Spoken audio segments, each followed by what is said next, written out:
In today's real estate exam prep video, we're going to continue our series on real estate vocabulary words that are very important for you to know for your real estate licensing exam, and we are starting right now. Hey everyone, if we're meeting for the first time, my name is Paul Vojchehoske and welcome to the Real Estate Classroom YouTube channel, where our mission is simple, and that is to help you pass your real estate exam the first time. And to do that, it's important that you know and understand conceptually the real estate vocabulary words and terms. And that's why I'm doing this video series. So today we're going to discuss words 36 through 42 of 300. And it's going to be nothing but words and terms regarding water rights. Water rights, an important thing you have to know for your exam. All right, so on your screen, I have three important doctrines, legal doctrines regarding water rights. You should have discussed this in your principles and practices course. However, maybe or maybe not. It really depends on the school and the instructor that you had. So these three doctrines are Riparian Rights, Littoral Rights, and the Doctrine of Prior Appropriation. What determines which water right you are under in your state? Well, it's determined by state law. Each state will adopt a particular doctrine for water rights. Some states it's riparian, some states it is doctrine of prior appropriation. So let's look at each one. Riparian rights. Riparian rights, in those states that recognize riparian rights, this is where land that borders a moving body of water. The key here is riparian rights means river. That's how I used to remember it when I was a student. It's a moving body of water. Now, your rights are determined by whether or not that moving body of water is navigable or non-navigable. So, for example, and we mean this commercially, so the Missouri River, the Mississippi River, the Ohio River, those are examples of navigable bodies of water that's used for commercial use. The thing to remember is from the high water mark all the way under the river, that land is owned by the federal government. That water is owned by the federal government. Very important distinction. Let's say that your land abuts to or adjoins to a non-navigable body of water. No one owns the water. Not you, not your next door neighbor, not the downstream neighbor.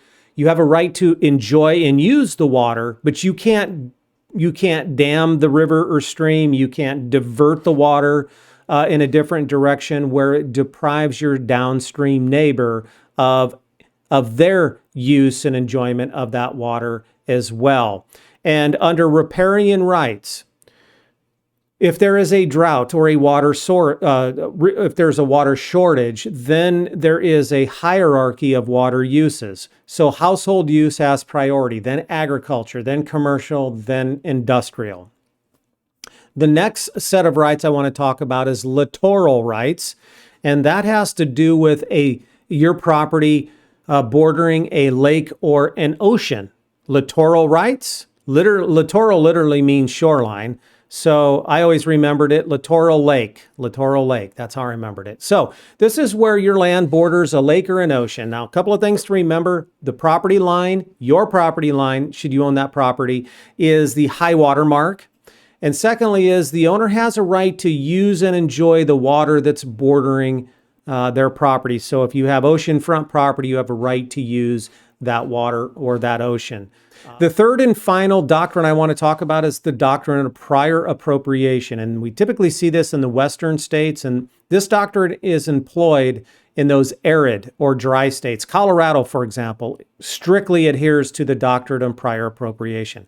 And that means the first owner is privileged with the first claim to the water. Now, we're talking about ownership of the water itself, which is different than riparian rights, okay, where no one owns the water. My neighbor, we have a river that runs through my neighbor's property onto my property. My neighbor would have the right to divert the water as it comes across his or her property, as long as they're doing so for their benefit. They can't just do it to spite me. They can't just do it to deprive me of the water because they don't like me for whatever reason. It has to be a benefit. So for example, my upstream neighbor could divert the water so he or she could, water their cattle. That would be legitimate.